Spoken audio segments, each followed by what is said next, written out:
नमस्कार सर, बहुत बहुत स्वागत करती हूँ आपका उद्यमिता हेल्पलाइन में। सर, सभी पार्टिसिपेंट्स बेसब्री से आपका इंतजार कर रहे थे। तो टाइम भी थैंक यू बहुत मैडम। ज्यादा हो गया है आगे। तो हम अपना जी वेबिनार जी। स्टार्ट कर सकते हैं। हाँ, हम अपना वेबिनार बिल्कुल स्टार्ट कर सकते हैं।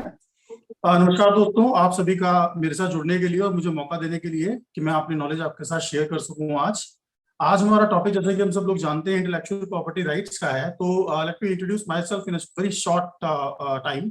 दोस्तों, मैं रवि चौहान हूँ। मैं रजिस्टर्ड ट्रेडमार्क और पेटेंट एजेंट हूँ, भारत सरकार द्वारा मान्यता प्राप्त। मैं पिछले 15 सालों से ट्रेडमार्क और पेटेंट की प्रैक्टिस में हूँ। मैं मास्टर ऑफ साइंसेज और लॉ ग्रेजुएट हूँ दिल्ली यूनिवर्सिटी से।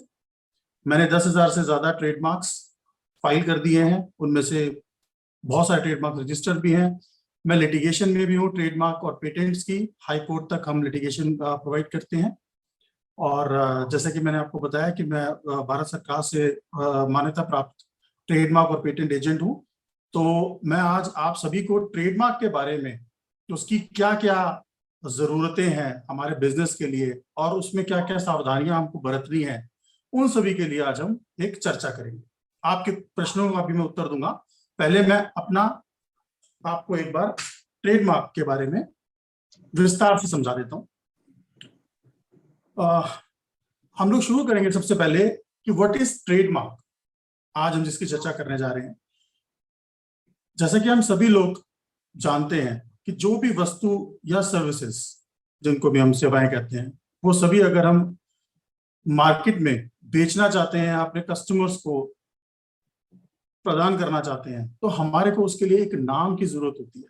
बहुत सारे ट्रेडमार्क्स हैं हमारे इर्द गिर्द जो हम जानते भी हैं। निरमा है, लक्स है, मारुति है, टाटा है, ये सभी ट्रेडमार्क है। ट्रेडमार्क की जरूरत क्या है? ट्रेडमार्क की जरूरत यह है कि जब भी कोई व्यक्ति अपनी वस्तु को या अपनी सर्विसेज को गुणवत्ता प्रदान करता है, इसका मतलब है कि अगर आपकी सर्विसेज या आपके प्रोडक्ट्स बहुत ही अच्छे हैं और आपको लगता है कि लोग इसको प्रमोट करेंगे विद वर्ड ऑफ माउथ, या फिर आप लोगों को एडवर्टीजमेंट के थ्रू ये बताना चाहते हैं कि हमारा ये प्रोडक्ट है, आप ये प्रोडक्ट खरीदिए। मिसाल के तौर पे हम बात करते हैं लक्स की। लक्स का साबुन है, पूरी इंडिया यूज करती है, सभी लोग इसको अच्छी तरह से जानते हैं, हिंदुस्तान यूनिलीवर का प्रोडक्ट है। हम उसको कैसे जानते हैं? हम उसको दो ही तरीके से जानते हैं, या तो हम उसको यूज कर चुके हैं या फिर हम टीवी में उसकी एड देखते हैं। आज हम उसकी एड देखते हुए ये कह सकते हैं कि लक्स का साबुन हम जानते तो हैं, अगर हमने यूज नहीं भी किया तब भी हमें पता है कि लक्स का साबुन आता है मार्केट में, लक्स की कमोडिटीज मार्केट में अवेलेबल है। हम क्यों जानते हैं? क्योंकि वो एक ट्रेडमार्क है।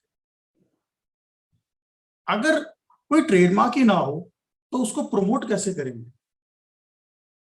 बिजनेस की सबसे बड़ी जरूरत है एक ऐसा प्रोडक्ट जो कि लोगों में फेमस हो, जिसको आप प्रमोट कर सकें ताकि लोग उसको खरीद सकें।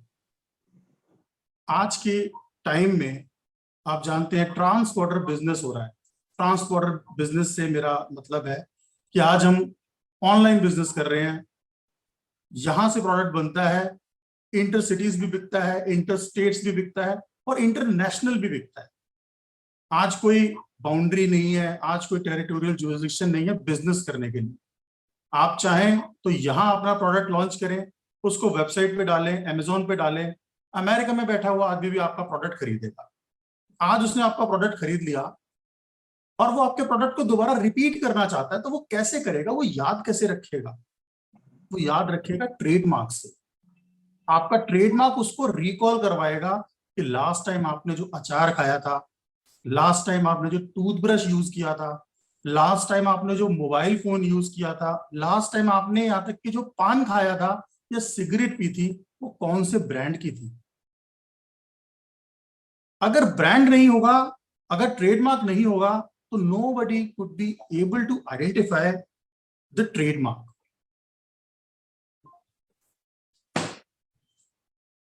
सो आज के टाइम में अगर हम बात करें ट्रेडमार्क की, तो trademark is the most valuable asset of an industry. चाहे वो इंडस्ट्री छोटी हो, चाहे वो इंडस्ट्री बड़ी हो, चाहे वो बहुत बड़ी इंडस्ट्री हो, हर इंडस्ट्री का अपना एक ट्रेडमार्क है।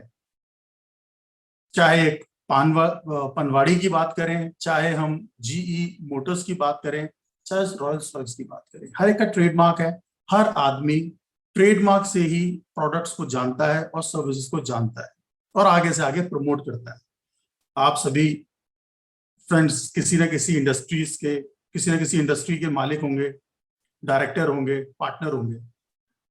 आप जो भी काम कर रहे हैं उस नाम का अगर कोई और यूज करता है तो आपको एक लॉस होगा। जैसे कि मिसाल के तौर पे मिल्क फूड का घी बहुत ही फेमस है। मिल्क फूड के घी को अगर कोई और अपने नाम से बेचना शुरू कर दे तो क्या हालात होंगे? निरमा को कोई और आदमी अपने नाम से बना के बेचने लगे तो क्या हालात होंगे? नोकिया का फोन, सैमसंग का फोन, एप्पल का फोन अगर कोई और कंपनी बना के सेम नाम से मार्केट में बेचे तो क्या हालात होंगे? उन्हीं हालातों से बचने के लिए ट्रेडमार्क एक्ट है। ट्रेडमार्क एक्ट क्या प्रावधान करता है हमारे लिए? ट्रेडमार्क एक्ट 1999 इस बात का प्रबंध करता है कि कोई भी व्यक्ति जो कि ट्रेडमार्क का प्रोप्राइटर है, मालिक है, जिसके नाम पे वो ट्रेडमार्क रजिस्टर्ड है, वो व्यक्ति ही उस ट्रेडमार्क को एक्सप्लॉइट कर सकता है। एक्सप्लॉइट से मेरा मतलब है सिर्फ वही उस नाम को यूज करने का हकदार है, सरकारी तरीके से, कानूनी तरीके से। तो अगर हमारा ट्रेडमार्क रजिस्टर्ड नहीं होगा तो हम इस बात का क्लेम करने में बहुत ज्यादा असमर्थ होंगे कि ये ट्रेडमार्क सिर्फ मेरे से रिलेटेड है या मैं इसका मालिक हूं। जिस तरीके से हम अपनी प्रॉपर्टी का, अपनी कार का, अपनी और सभी चीजों का रजिस्ट्री कराते हैं, उसके कागजात हमारे पास होते हैं, इसी तरीके से ट्रेडमार्क है, कॉपीराइट है, पेटेंट और डिजाइन है। इन सभी की सरकार रजिस्ट्री करती है। आपके नाम से उस ट्रेडमार्क को, कॉपीराइट को, पेटेंट को, डिजाइन को रजिस्टर करती है और आपको एक सर्टिफिकेट प्रदान करती है कि श्री श्री जो भी उनका नाम है वो इस ट्रेडमार्क के स्वामी हैं और ये ट्रेडमार्क उनके नाम पे रजिस्टर किया गया है।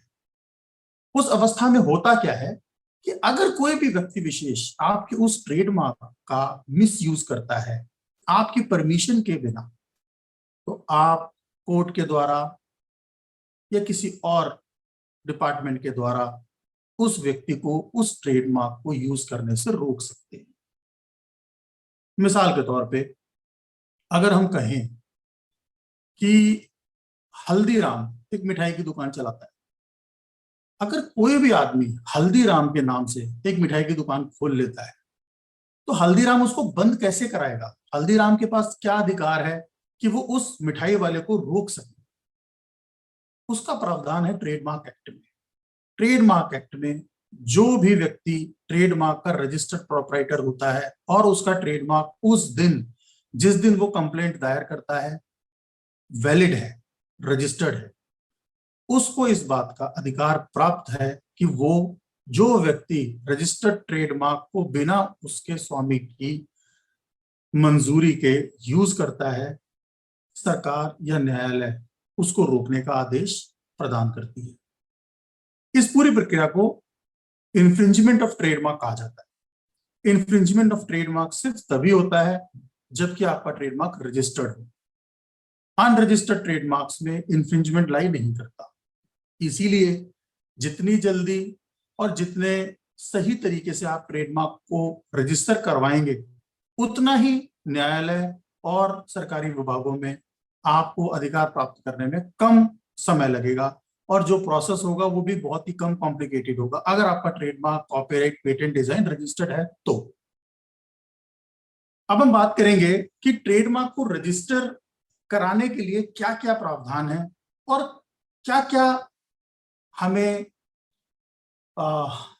सावधानियां बरतनी है ट्रेडमार्क को फाइल करते समय। जैसा कि हम सभी लोग जानते हैं कि ट्रेडमार्क को फाइल करना आम जनता द्वारा बहुत ही आसान समझा जाता है। आसान है भी, लेकिन कुछ चीजों का बहुत ज्यादा आपको केयरफुल तरीके से पालन करना होगा। वो तरीके क्या हैं? अगर आप ट्रेडमार्क को फाइल करते हैं तो आपको अपनी क्लास का, अपने गुड्स का बहुत ज्यादा ख्याल रखना होगा। आपने कौन से गुड्स का चुनाव किया है अपने ट्रेडमार्क की एप्लीकेशन के लिए। मिसाल के तौर पे अगर आप साबुन की बात करें तो उसकी क्लास अलग है, अगर आप जूते की बात करें तो उसकी क्लास अलग है, अगर आप गाड़ी की बात करें तो उसकी क्लास अलग है। इन सभी वस्तुओं को, सर्विसेज को अलग अलग क्लासिफिकेशंस का नाम दिया है। ट्रेडमार्क एक्ट में ये प्रावधान है कि अलग अलग गुड्स अलग अलग क्लास में फॉल करते हैं। जैसे कि केमिकल्स से लेके और टोबैको से रिलेटेड जितने भी उत्पाद हैं, जितने भी गुड्स हैं, they are all fall under class 1 to 34। Class 1 से 34 तक सभी वस्तुएं फॉल करती हैं। क्लास 35 से क्लास 45 तक सभी सर्विसेज फॉल करती हैं, चाहे वो मेडिकल सर्विस हैं, चाहे वो सिक्योरिटी सर्विस हैं, चाहे वो रिपेयर सर्विसेज हैं, बिल्डिंग कंस्ट्रक्शन सर्विसेज हैं। सभी सर्विसेज क्लास 35 से 45 तक फॉल करती है। तो आपको अपने उत्पाद से, अपने प्रोडक्ट और सर्विसेज से रिलेटेड सर्विसेज में ही ट्रेडमार्क को फाइल करना है। ऐसा नहीं होगा कि आप काम तो कुछ और करते हैं और आपने ट्रेडमार्क किसी और क्लास में रजिस्टर करा लिया है। उस अवस्था में प्रॉब्लम ये होगी कि सुप्रीम कोर्ट की और हाई कोर्ट की बहुत सारी जजमेंट्स हैं कि जिस गुड्स में, जिन सर्विसेज में आप काम करते हैं, केवल उन्हीं में ही आप अपने ट्रेडमार्क को प्रोटेक्ट कर सकते हैं। ऐसा नहीं होगा कि आप काम कर रहे हैं, जूते का ट्रेडमार्क रजिस्टर कराया है आपने डिटर्जेंट पाउडर में, आपका अगर जूते में भी रजिस्टर्ड है तो जूते में आप उसका फायदा उठा सकते हैं। बट अगर आपका ट्रेडमार्क कॉस्मेटिक्स में रजिस्टर्ड है तो आप उसका फायदा नहीं उठा सकते। आपको यूजर प्रूव करना होगा। अगर आप उस ट्रेडमार्क को यूज ही नहीं कर रहे हैं तो आपको न्यायालय से या किसी भी विभाग से किसी तरीके का कोई रिलीफ नहीं मिलेगा। इसी तरीके से ट्रेडमार्क एक्ट में यूजर का बहुत बड़ा योगदान है।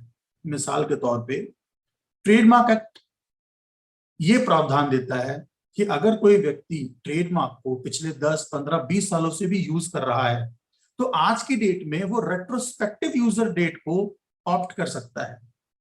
दो तरह के यूजर ट्रेडमार्क एक्ट में प्रावधान है। पहला प्रपोज टू बी यूज्ड और दूसरा है यूजर सिंस। यूजर सिंस में क्या होता है कि अगर आप किसी ट्रेडमार्क को 10, 15, 20, 50 सालों से भी यूज कर रहे हैं। Sorry to interrupt you sir, कुछ पार्टिसिपेंट्स के ना क्वेश्चन आ रहे हैं कि स्लाइड चेंज करनी है या फिर अभी इसको अभी हम ऑफ कर दें पीपीटी को। Slide, I think slide has been controlled by Shashank. Just a minute. Ask Shashank to change the slides as per the communication is going on, because it is not controlled by me. Okay, okay. हाँ, so you please change the slides according to the discussion.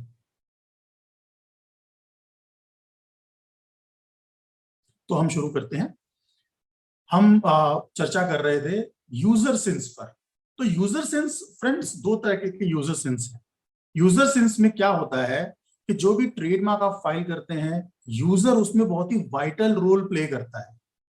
Vital role कैसे play करता है? क्योंकि trademark act में ये नहीं है कि first come first serve. Trademark में जो बेसिक थीम है that is first user is at the highest pedestal. That means कि अगर मैंने ट्रेडमार्क को अपने नाम पे रजिस्टर करा लिया और अगर मैं वो ट्रेडमार्क 2022 से यूज कर रहा हूं या फिर मैंने उसको प्रपोज टू भी यूज किया, और यदि कोई आदमी जो कि गांव में है, जो कि किसी और शहर में है, जिसको ट्रेडमार्क के बारे में नहीं पता था और अब वो ट्रेडमार्क लाना चाहता है, तो उस दशा में क्या होगा? क्योंकि ट्रेडमार्क तो मेरे नाम पे ऑलरेडी रजिस्टर हो चुका है। अब जो व्यक्ति ट्रेडमार्क को पहले से यूज कर रहा है उसका तो हक छीन गया। उसी के लिए ट्रेडमार्क एक्ट में यह प्रावधान है कि यदि कोई व्यक्ति किसी ट्रेडमार्क को रजिस्टर्ड ट्रेडमार्क के प्रोप्राइटर से पहले से यूज कर रहा है तो उसका ट्रेडमार्क भी रजिस्टर किया जाएगा।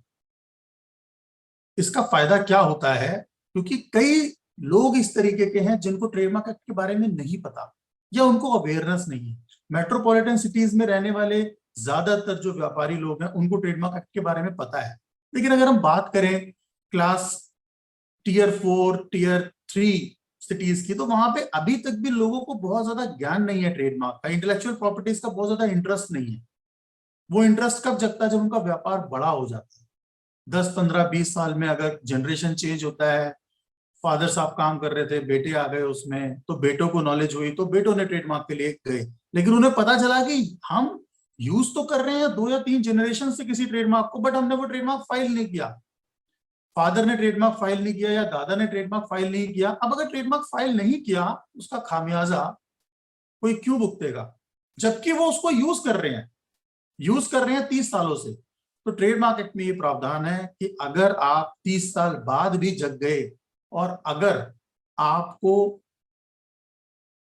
यूजर के बारे में नहीं पता था और आपके पास अगर यूजर के डॉक्यूमेंट्स हैं, तो आप उन यूजर डॉक्यूमेंट्स के बेसिस पे रेट्रोस्पेक्टिव डेट को ऑप्ट कर सकते हैं। रेट्रोस्पेक्टिव डेट होती है पिछली डेट का मतलब 10 साल पुराना। अगर आपके पास यूजर का कोई डॉक्यूमेंट है, आप वो डॉक्यूमेंट लगा सकते हैं, आपका उसी डेट से ट्रेडमार्क को रजिस्ट्रेशन मिलेगा, आप बेनिफिट ले सकते हैं प्रायर यूजर का। अब हम बात करेंगे, तो ये स्लाइड्स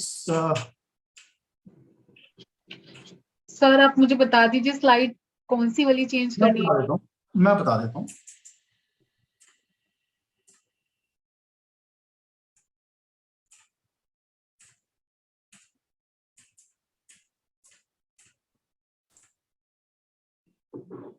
मैम स्लाइड नंबर 21 लगा दीजिए। 18 स्लाइड नंबर 18 लगाइए। ओके।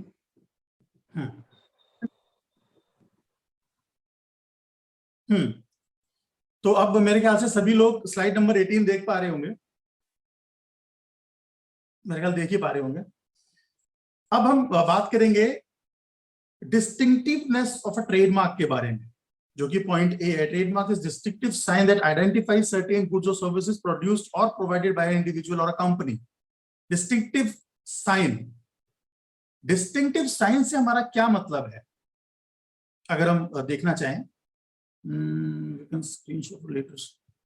हाँ, तो आप इसको उस पर डाल सकते हैं, आप इसको डाउनलोड भी कर सकते हैं। अभी किसी का क्वेश्चन आया था, तो आप शशांक से रिक्वेस्ट कर सकते हैं या रेजा जी से रिक्वेस्ट कर सकते हैं, वो आपको ये स्लाइड प्रोवाइड करा देंगे।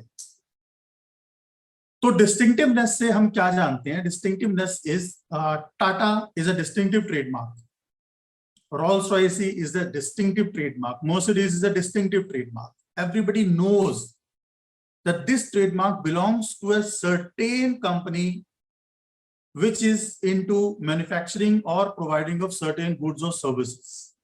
अगर आप बात करेंगे लक्स के बारे में, जो मैंने आपको पहले एग्जांपल दिया, सैमसंग के बारे में, एप्पल के बारे में, तो हम जानते हैं वो ट्रेडमार्क और उन गुड्स को आपस में मैच करने में हमें देर नहीं लगती। हमें ये नहीं पता, हमें ये डिसाइड करने में देर नहीं लगती कि ये ट्रेडमार्क है किसका। तो that is the distinctiveness of a trademark. Distinctiveness is quality. अगर कोई भी ट्रेडमार्क बहुत ज्यादा फेमस है, लोग उसको सुनते ही उसके प्रोडक्ट्स के साथ आइडेंटिफाई कर लेते हैं। जैसे निरमा है, निरमा हर आदमी जानता है व्हाट इज निरमा, निरमा से सीधा सर्फ जाता है हम जब भी सोचते हैं। Colgate, everybody knows what is Colgate, Colgate is a toothpaste. If we talk about Indian oil, everybody knows that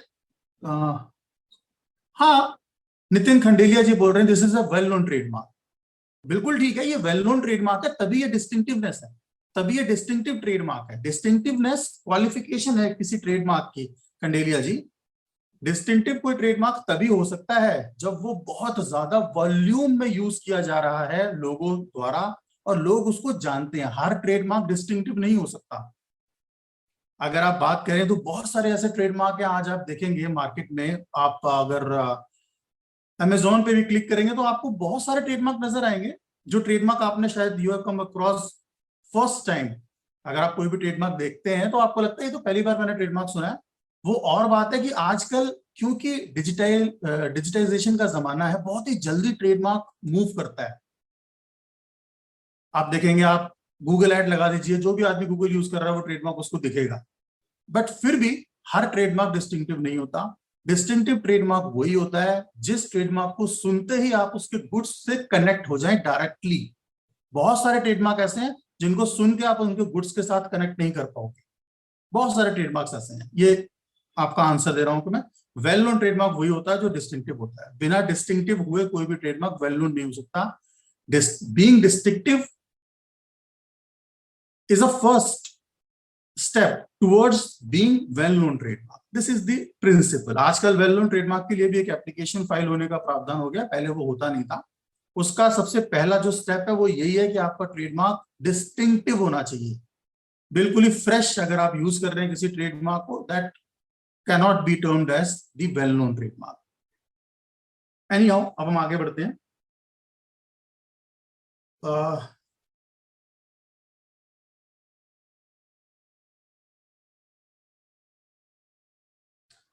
कई सारे ट्रेडमार्क ऐसे भी हैं जिनको हम उसके इमेज से पहचानते हैं।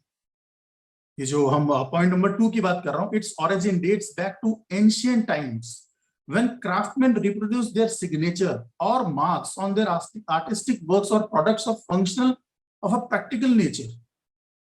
आज के टाइम में अगर हम इसको इंटरप्रेट करें तो बहुत सारे ऐसे ट्रेडमार्क्स हैं जो कि कैरेक्टर मार्क्स होते हैं।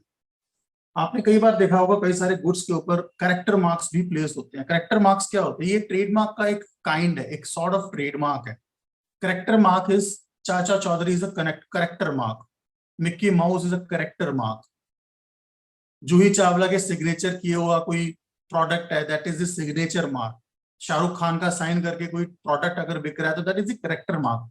तो trademarks are of different types, different kinds. आज के टाइम पे, पहले नहीं होता था, बट आज के टाइम पे इमेज भी मार्क है, किसी आदमी की फोटो भी उसका मार्क है।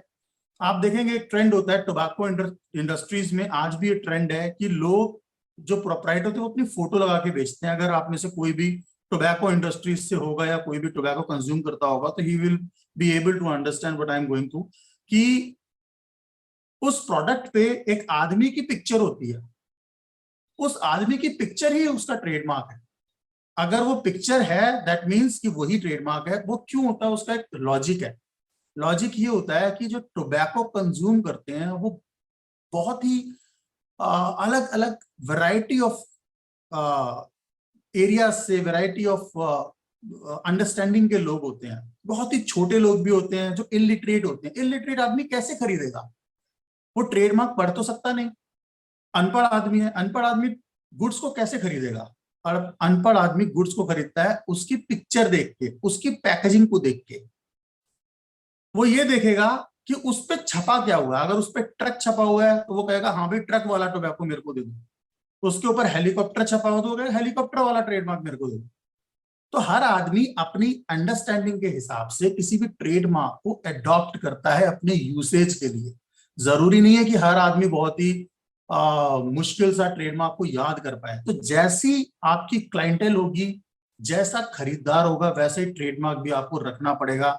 आप इंटरनेशनल ट्रेडमार्क अगर बिल्कुल ही टोन डाउन कस्टमर के लिए रख देंगे तो it would be very difficult to remind that trademark on the second purchase. पहली बार तो ट्रेडमार्क बिक भी सकता है, बट हाँ, रिपीट क्वेश्चन के लिए आपको ये जरूरत है कि आप ऐसा ट्रेडमार्क रखें जो आपकी क्लाइंटेल के लिए हो, वो उसको अपने साथ अटैच कर सके, रिपीट कर सके। क्योंकि ट्रेडमार्क का तरीका यही है, रखने का कारण ही यह है कि आपका गुड रिपीट हो मार्केट में। ऐसा नहीं हो कि एक बार तो गुड्स बिक गए, दोबारा वो बिक ही नहीं पा रहा क्योंकि लोग उस ट्रेडमार्क को याद ही नहीं कर पा रहे। आप देखेंगे इंटरनेशनली बहुत बड़े बड़े ट्रेडमार्क होते हैं जो बहुत ही कॉम्प्लिकेटेड हैं, इवन प्रोनाउंसिएशन में भी वो बहुत ज्यादा डिफिकल्ट होते हैं। लेकिन वो डिफिकल्ट हैं, बट वो उन लोगों के लिए हैं जो बहुत ज्यादा क्रीमी लेयर से बिलोंग करते हैं। वो याद रख लेते हैं वो ट्रेडमार्क क्योंकि वो उनको हैबिट है। बट अगर आप किसी लोअर मिडिल क्लास के पास जाएंगे या फिर आप किसी बिल्कुल ही टोन डाउन पर्सन के पास जाएंगे तो वो उस ट्रेडमार्क को याद ही नहीं कर सकेगा। तो ये एक कठिनाई है। तो जो भी ट्रेडमार्क आप रखना चाहते हैं, जो भी ट्रेडमार्क आप अडॉप्ट करना चाहते हैं, वो ट्रेडमार्क ऐसा जरूर हो कि उस क्लास को वो मैच कर पाए, वो क्लास उस ट्रेडमार्क को रिपीट करते टाइम उस ट्रेडमार्क को याद भी रखे। So this is also very important while adopting a new trademark or to create a new trademark, that it is easy to understand, it is easy to recollect at the time of repeat purchase. The trademark system helps consumers to identify and purchase a product or service based on whether its specific characteristics and quality as indicated by unique trademark meet their need. ये मैं आपको पहले ही बता चुका हूं कि जो भी ट्रेडमार्क हम लोग अडॉप्ट करते हैं वो ट्रेडमार्क ऐसा होना चाहिए जो कस्टमर के साथ कनेक्ट हो और इजी टू रिकलेक्ट हो।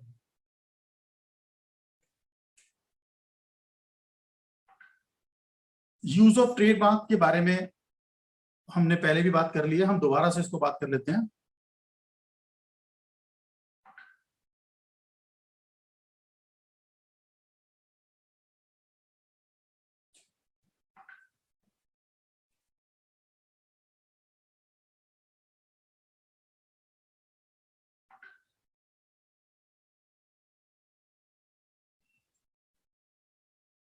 काफी सारे क्वेश्चंस आ रहे हैं एमएसएमई से रिगार्डिंग, या तो हम पहले क्वेश्चंस के ऊपर बात कर लेते हैं या फिर मैं पहले बोल लेता हूं फिर उसके बाद हम क्वेश्चंस ले लेंगे।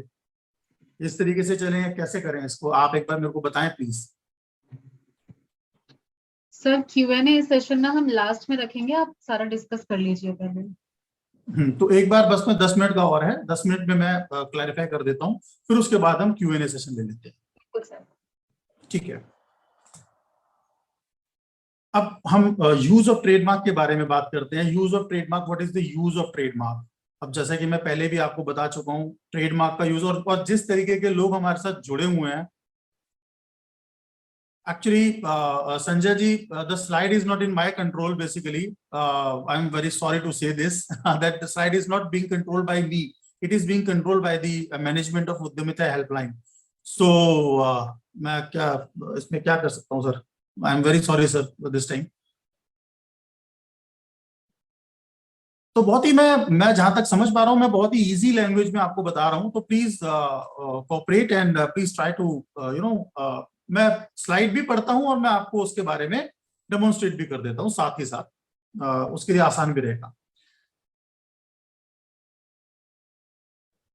अब जैसे कि मैंने पहले भी आपको बताया ट्रेडमार्क का यूज, ट्रेडमार्क का यूज क्या है। ट्रेडमार्क का यूज जैसा मैंने आपको पहले भी बताया कि किसी भी एक प्रोप्राइटर या ओनर को एक्सक्लूसिव राइट देना है। अगर हम ट्रेडमार्क की बात करें तो ट्रेडमार्क किसी भी एक व्यक्ति के नाम पे रजिस्टर्ड होता है। अगर हम बात करें कि सैमसंग का ओनर कौन है, सैमसंग एक ही सैमसंग है सर मार्केट में। अगर मार्केट में 2, 3, 4, 5, 10 सैमसंग आ जाएंगे तो ये तो बड़ी अजीब सी स्थिति होगी। सारी चीजें आपस में इंटरकनेक्टेड हैं। वो कैसे हैं कि अगर आपने सैमसंग का मोबाइल खरीदा, अगर आपको अच्छा नहीं लगा तो आप प्रोटेस्ट कर सकते हैं कि मैं सैमसंग की क्वालिटी से इत्तेफाक नहीं रखता, सैमसंग की क्वालिटी बहुत बेकार है। बहुत सारी कंपनीज होती हैं जो आती है, लोग नापसंद कर देते हैं, वो प्रोडक्ट्स फेल हो जाते हैं। वो फेल क्यों होते हैं? क्योंकि ओरिजिन एक ही है। आज अगर 10 सैमसंग की कंपनीज हैं, अलग अलग हैं, तो लोग ये पता ही नहीं कर पाएंगे अच्छा कौन सा है, खराब कौन सा है। जैसे मैंने आपको पहले बताया ट्रेडमार्क का मेन यूज है टू रिपीट द प्रोडक्ट। एक बार प्रोडक्ट बना के बेचना आसान चीज होती है। आप अगर एक बार प्रोडक्ट को बनाएंगे, मार्केट में बेचना इज वेरी इजी। आप सभी लोग बिजनेसमैन हैं, आप जानते हैं कि एक बार प्रोडक्ट बेचना कोई बहुत बड़ा तीर नहीं है। प्रोडक्ट की रिपीट डिमांड को क्रिएट करना ही सबसे मुश्किल काम है, and that would only be done with the help of a trademark. An image is required to resell your product in the market. If your product is containing some trademark, some unique identification, then only the customer is very much able to repeat the product in the market. So this is the prime objective of use of a trademark. कि trademark का use क्या है। अब use के अलावा अगर आप इसका पॉइंट बी देखेंगे, the period of protection varies but a trademark can be renewed indefinitely upon payment of the corresponding फी।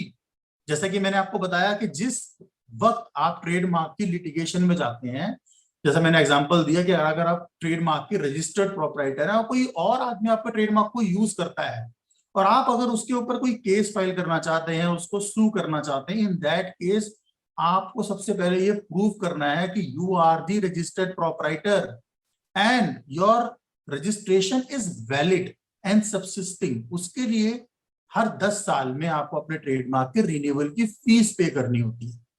अगर आप वो फी हर 10 साल के गैप में पे करते हैं तो आपका ट्रेडमार्क आपके नाम पे वैलिड रहेगा। अगर आप वो फी नहीं पे करते तो वो ट्रेडमार्क ओपन एंडेड होता है, कोई भी थर्ड पार्टी आके उस ट्रेडमार्क को रजिस्टर करवा सकती है और सरकार उसको रजिस्टर कर भी सकती है। तो ये ट्रेडमार्क के बारे में बहुत ही इंपॉर्टेंट चीज है। Registration is very much important before going to sue anybody. Secondly, you have to keep your trademark alive by way of filing the renewal fee time to time. 10 साल का रजिस्ट्रेशन का sir charge होता है, हर 10 साल में आपको trademark को renew कराना होता है, तो दैट इज वेरी इंपॉर्टेंट। अब थर्ड पॉइंट है सर, थर्ड पॉइंट हम सभी लोग देख रहे हैं। सर आपका क्वेश्चन चला गया, आप मेरे को एक बार दोबारा याद रखिएगा क्वेश्चन को सर। तो जैसे ही मैं स्लाइड खत्म करूंगा तो one by one I'll try to answer every question. So in a larger sense, trademark promote initiative and enterprise worldwide by rewarding their owners with recognition and financial profit. Trademark protection also hinders the efforts of unfair competition, such as counterfeiters to use the similar distinctive sign to the market inferior or different product or services. ये same चीज है sir जो मैं आपको पहले बता चुका हूं जब ये पीपीटी नहीं चल पा रही थी, कि ट्रेडमार्क में सबसे बड़ा जो यूज है ट्रेडमार्क का वो है अपने प्रोडक्ट को प्रमोट करना। और जैसे कि मैंने आपको बताया कि अब किसी भी तरीके का कोई टेरिटोरियल बार नहीं बचा है। जो बिजनेस है आजकल वो वर्ल्ड वाइड बिजनेस है। खाली ये नहीं कि दिल्ली में बैठा आदमी दिल्ली या एनसीआर में बिजनेस कर रहा है, दिल्ली में बैठा आदमी यूएस तक जा रहा है, कनाडा तक जा रहा है। यहाँ के अचार पूरे वर्ल्ड में एक्सपोर्ट हो रहे हैं आजकल इंडिया के, यहाँ के कारपेट्स पूरे वर्ल्ड में जा रहे हैं, इंडिया का चावल पूरे वर्ल्ड में बिक रहा है। अगर आप ध्यान देंगे तो बहुत सारी चीजें हैं जो आजकल एक्सपोर्ट हो रही हैं। तो आपका ट्रेडमार्क खाली दिल्ली तक या इंडिया तक ही नहीं है, it is now the international identification. बहुत सारे ब्रांड्स ऐसे हैं इंडिया के जो इंटरनेशनली बहुत ज्यादा हॉट सेलिंग गुड्स हैं। आप देखेंगे फूड आइटम्स में बहुत सारे ऐसे ट्रेडमार्क्स हैं जो इंडिया से हैं और जो बहुत अच्छा बिजनेस करते हैं इंटरनेशनल। अब लिज्जत पापड़ का अगर हम एग्जांपल लेते हैं, मैं इसी पॉइंट को आगे बढ़ा रहा हूं। लिज्जत पापड़ एक लेडी ने अपने घर से शुरू किया था, आज सर इंटरनेशनली बिक रहा है। वो क्यों बिक रहा है? क्योंकि हर आदमी लिज्जत पापड़ को उसके नाम से जानता है। अगर आप चाहें ऑनलाइन भी लिज्जत पापड़ को ऑर्डर कर सकते हैं, आप चाहें तो अपने नियरेस्ट जो भी ग्रोसरी मार्केट है वहां से भी लिज्जत पापड़ ले सकते हैं, क्योंकि लिज्जत पापड़ इज ए ट्रेडमार्क।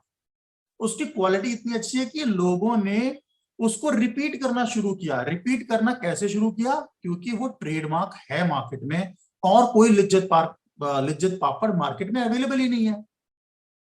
अब जैसे कि मैंने आपको पहले हल्दीराम का एग्जांपल दिया था कि लिज्जत पापड़ जैसे 10 पापड़ मार्केट में आ जाएंगे तो nobody could be able to know which is the Lijjat papad I have had prior to this purchase. That is to say कि अगर मैं रिपीट करना चाहता हूं सेम पापड़ सेम टेस्ट तो मैं कर ही नहीं पाऊंगा उसको। This is the use of a trademark. आपको कोई भी चीज पसंद है, अगर आप उसको रिपीट करना चाहते हैं, trademark helps you in that. Businessman के लिए, अगर आप, ये तो मैं कंज्यूमर के एस्पेक्ट से बता रहा हूं, बिजनेसमैन के लिए जो रेवेन्यू को अगर आपको एस्केलेट करना है, इंक्रीज करना है, तो आपको आपके ट्रेडमार्क को प्रोटेक्ट करना होगा बाय एनी मीन। आपको अपने ट्रेडमार्क को प्रमोट भी करना है, ट्रेडमार्क को प्रोटेक्ट भी करना है। दोनों चीजें साइमल्टेनियसली चलेंगी, तभी आपका बिजनेस ग्रो होगा। Next PPT, what kind of trademarks can be registered? Sir, the trademarks may be one of a combination of words, letters, and numerals. They may consist of drawings, symbols, or three-dimensional signs, such as the shape and packaging of goods. In addition to identifying the commercial source of goods or service, several other trademarks categories also exist. Certification marks are given to the compliance, which define standards but are not confined to any membership. Sir ये भी मैं आपको पहले बता चुका हूं, but मैं फिर से रिपीट कर देता हूं सर। ट्रेडमार्क के काइंड्स क्या क्या होते हैं? ट्रेडमार्क के काइंड्स आज के सिनेरियो में अगर हम देखें, आज से 10 साल 20 साल पहले ट्रेंड कुछ और था, आज ट्रेंड कुछ और हो चुका है। आजकल ट्रेडमार्क के साइंस बहुत तरीके के हैं। साउंड मार्क भी ट्रेडमार्क होता है। अगर आप देखेंगे ब्रिटानिया में लास्ट में एक साउंड आता है, वो sound is a trademark. Nobody can create that jingle. अगर आपने कोई भी ऐसा म्यूजिक बनाया है जो म्यूजिक डायरेक्टली आइडेंटिफाई करता है आपके ट्रेडमार्क को, जैसे कि पेटीएम करो में एक बच्चा बोलता है पेटीएम करो, that is basically a sound mark. Paytm जब भी आप करेंगे तो वही वाला एक म्यूजिक आता है कि payment has been received, that is also trademark, that is a category of trademark. आज से 20 साल पहले ये ट्रेडमार्क नहीं होते थे, अब ये ट्रेडमार्क होते हैं। परफ्यूम की स्मेल भी ट्रेडमार्क रजिस्टर्ड होती है। अलग अलग तरीके के परफ्यूम होते हैं, उनका भी जो स्मेल मार्क है that is protectable under the trademark act. अगर आपका कोई परफ्यूम है, अगर कोई यहाँ पे ऐसा कोई व्यक्ति है जो परफ्यूम में डील करता है, खुशबू में डील करता है, फ्रैग्रेंस में डील करता है, तो मैं उनकी नॉलेज के लिए बताऊंगा कि परफ्यूम की स्मेल भी अब ट्रेडमार्क रजिस्टर्ड होती है। अगर आपका वो परफ्यूम रजिस्टर्ड है तो nobody can create that smell in the market for their commercial benefit. तो आजकल बहुत ही तरीके के ट्रेडमार्क्स हैं, वो मार्केट में है। कैरेक्टर मार्क मैंने आपको बताया, किसी भी आदमी की इमेज भी ट्रेडमार्क हो सकती है, कोई सिंबल भी ट्रेडमार्क हो सकता है, 3 डायमेंशनल साइन भी ट्रेडमार्क हो सकता है। इसके अलावा सर, जैसे हम प्रोडक्ट्स को जब खरीदते हैं तो आपने देखा होगा कई बार कि उन पे अलग अलग ISI मार्क भी होता है। जो सेकंड पॉइंट है सर, वो सर्टिफिकेशन मार्क के बारे में है। जैसे कि आप ISI मार्क देखते हैं तो वो भी एक ट्रेडमार्क है, वो ट्रेडमार्क की ही एक ब्रांच है, that is certification mark. ISI mark के अलावा FSSAI है, that is also a trademark. इसके अलावा QCI है, quality council of India, that is also a trademark. Delhi police का लोगो भी ट्रेडमार्क है। आप किसी भी स्कूल का नाम देखेंगे वो भी ट्रेडमार्क है, और सभी रजिस्टर्ड है। तो बहुत सारे अलग अलग संगठन है वो भी ट्रेडमार्क लेते हैं। सर्टिफिकेशन मार्क बेसिकली वो होते हैं जो लोगों को लाइसेंस मिलते हैं किसी के कंप्लायंस में, वो आपका ट्रेडमार्क नहीं होता। अगर आप कोई इलेक्ट्रिकल अपरेटिस बना रहे हैं, आप चाहते हैं कि मेरा जो बिजनेस है ये और ग्रो करे, तो हम उसमें ISI मार्क का लाइसेंस ले लेते हैं। ISI mark is a certification mark which says to the public at large that this product is in compliance of standard framed by ISI, Indian Standard Institute। तो आप उसका स्टिकर अपने product पे लगा सकते हैं अगर आपने सर्टिफिकेशन मार्क ऑब्टेन किया है। सर्टिफिकेशन मार्क ये होता है। इसके अलावा हलाल सर्टिफिकेट्स आजकल चलते हैं। जो लोग मुस्लिम होते हैं, जो इस्लामिक लॉ को फॉलो करते हैं, वो लोग हलाल फूड ही प्रेफर करते हैं, तो हलाल food is also a certification mark. So this is a variety of a trademark. है ट्रेडमार्क ही, बट अलग अलग ट्रेडमार्क्स हैं मार्केट में, अलग अलग ट्रेडमार्क्स का अलग अलग यूज है। सर्टिफिकेशन मार्क में आप उसके ओनर नहीं होते, ओनर कोई और होता है, आप उससे परमिशन लेते हो सर्टेन एक्टिविटीज के बाद, कंप्लायंसेस के बाद आप उससे परमिशन लेते हो टू पेस्ट और mark his certification mark on your goods to exploit your trademark in the market, ताकि आप अलग अलग लोगों की जरूरतों को पूरा कर सको। मार्केट में अगर कोई टेंडर निकलता है तो वहां पर भी होता है ISI मार्क चीजें चाहिए, तो आप ISI के लिए सर्टिफिकेशन मार्क को ही फॉलो करते हैं। नेक्स्ट PPT में हम जाएंगे। इसके बाद हम बात करेंगे sir another branch of the intellectual property. ये तो हमने ट्रेडमार्क की बात करी सर। ट्रेडमार्क के बाद अब ट्रेडमार्क के जितने भी क्वेश्चंस होंगे, आप सभी से रिक्वेस्ट है कि वो क्वेश्चंस आप प्लीज राइट डाउन कर लें, सो मैं 1 बाय 1 सभी का आंसर दे दूंगा। अब हम बात करते हैं सर डिजाइन एक्ट की। Let me tell you in brief sir. Design, जैसे कि मैंने आपको बताया कि ट्रेडमार्क्स एक प्रोडक्ट को आइडेंटिफाई करता है, सर्विस को। ऐसे से डिजाइन आइडेंटिफाई करता है किसी भी एक नॉवल डिजाइन को। इसमें सर्विसेज का कोई रोल नहीं होता। जैसे ट्रेडमार्क में सर्विसेज भी होती है, डिजाइन के अंदर सर्विसेज का कोई रोल नहीं होता। डिजाइन के अंदर सिर्फ उन्हीं चीजों का रोल होता है जो कि टेंजिबल होती हैं, फिजिकल होती हैं। कोई भी ऐसा शेप आपके प्रोडक्ट का जो नॉवल है, नॉवल का मतलब है यूनिक है, उसमें कुछ नयापन है, that is registrable under the design act. अगर यहाँ पे कोई जूते का व्यापारी है, यहाँ पे कोई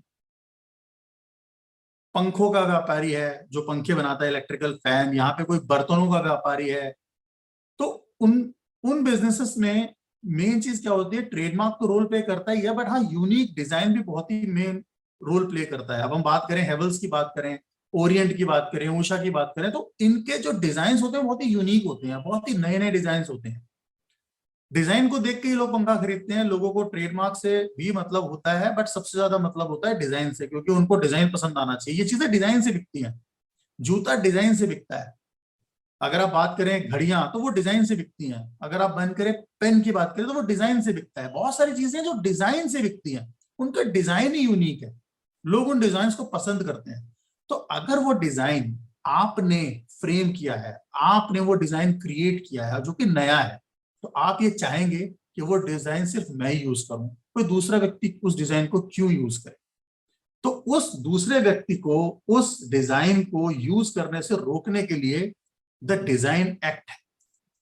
डिजाइन एक्ट में सबसे मुख्य बात जो आपको हमेशा याद रखनी है फ्यूचर में, वो निम्नलिखित है। पहली बात यह है कि डिजाइन एक्ट में आप प्रपोज टू बी यूज और यूजर सिंस बैक से कभी नहीं ले सकते। डिजाइन एक्ट में यूजर सिंस वही होगा जिस दिन आपने एप्लीकेशन को फाइल किया है।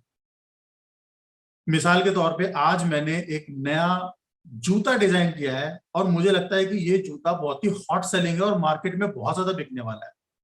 ज्यादातर डिजाइन जो होता है वो फीमेल जूतों में बहुत ज्यादा फेमस होते हैं और लोगों में बहुत ज्यादा बिकते हैं, बहुत ज्यादा, जैसे स्टेला टोज है और भी कई सारे हैं।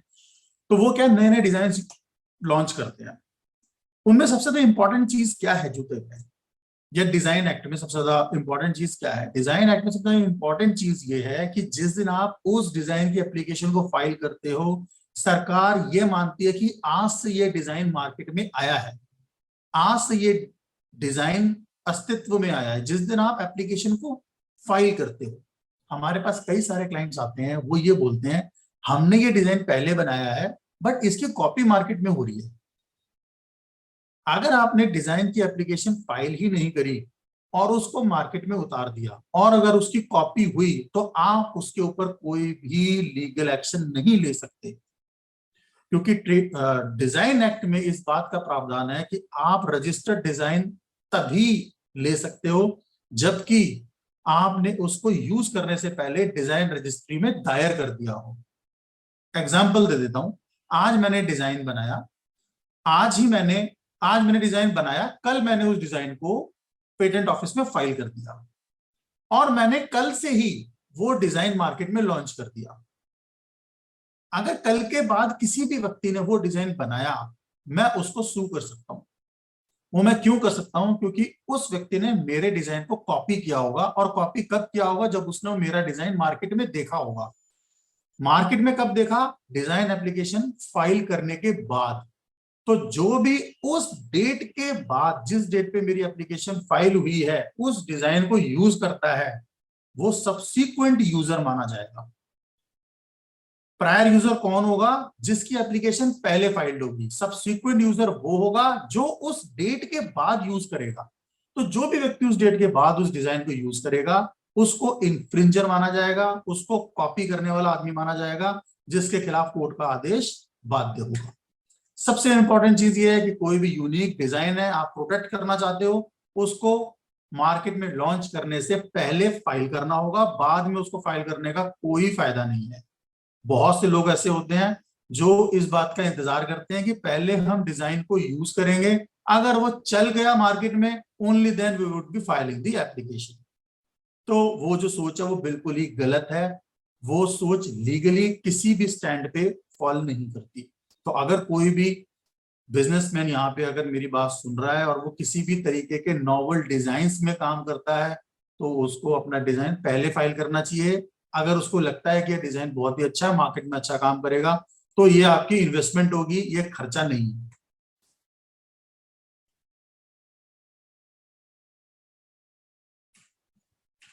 इसी स्लाइड में एक और चीज मैं आपको बता देता हूं सर। अगला पॉइंट यही है कि डिजाइन के अंदर ऐसा नहीं होगा कि आपने ऑब्वियस डिजाइन फाइल कर दिए। ऑब्वियस डिजाइन क्या होता है? जो ट्रेडमार्क पहले से मार्केट में चल रहा है, जो डिजाइन पहले से मार्केट में चल रहा है, अगर आपने उसी डिजाइन को उठा के और डिजाइन एक्ट में फाइल कर दिया है तो that will be deemed as an obvious mark, obvious design. तो उसका ऑब्जेक्शन अगर आ जाता है तो it is very difficult to get rid of that. So आप इस बात को हमेशा कैरी करके चले कि जो भी डिजाइन आप क्रिएट कर रहे हैं वो मार्केट से कॉपी ना करें। अगर आप कॉपी करेंगे तो ऑब्जेक्शंस आने के चांसेस बहुत ही ब्राइट हैं, और ऑब्जेक्शंस आने के बाद बहुत ही मुश्किल रहता है डिजाइन की एप्लीकेशन को सक्सीड कर पाना।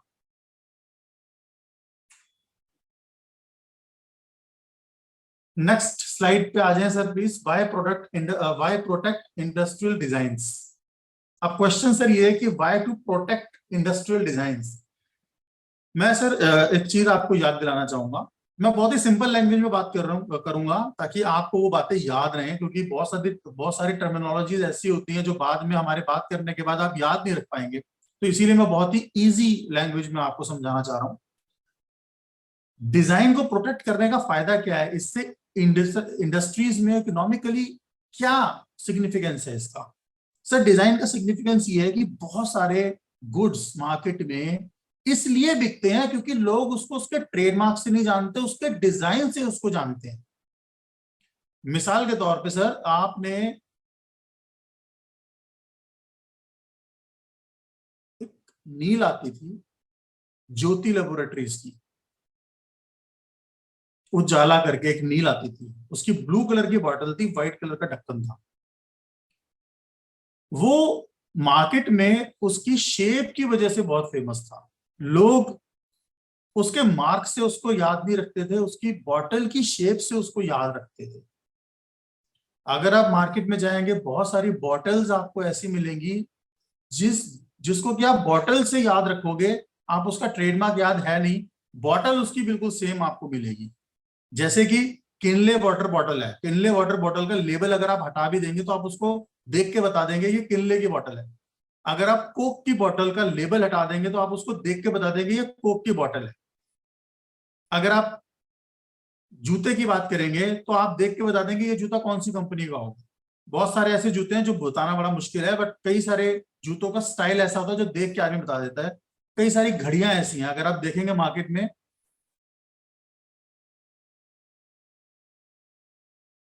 सर आपका क्वेश्चन काफी लंबा था, मैं उसको पढ़ नहीं पाया जल्दी से, आप प्लीज को याद रखिएगा, मैं आपके क्वेश्चन का आंसर जरूर दूंगा।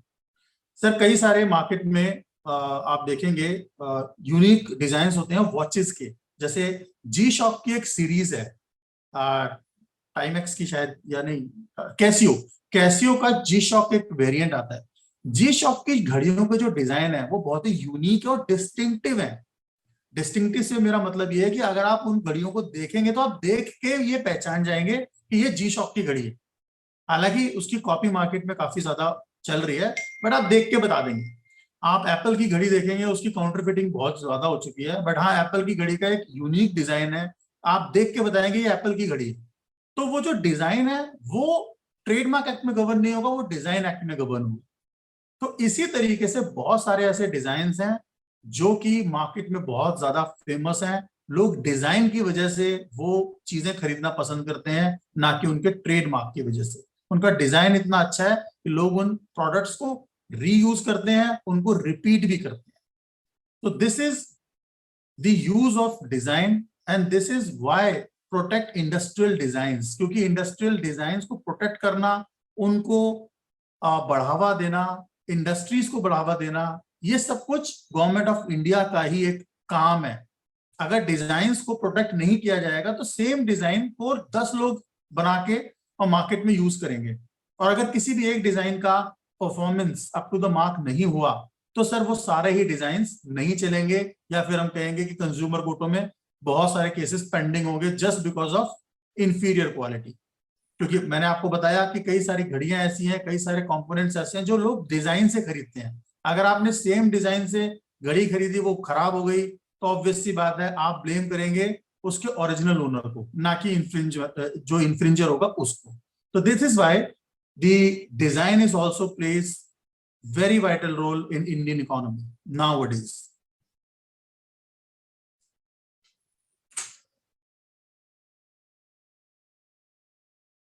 हाँ, protection of industrial designs. Slide को चेंज कर दीजिए प्लीज, नेक्स्ट पीपीटी।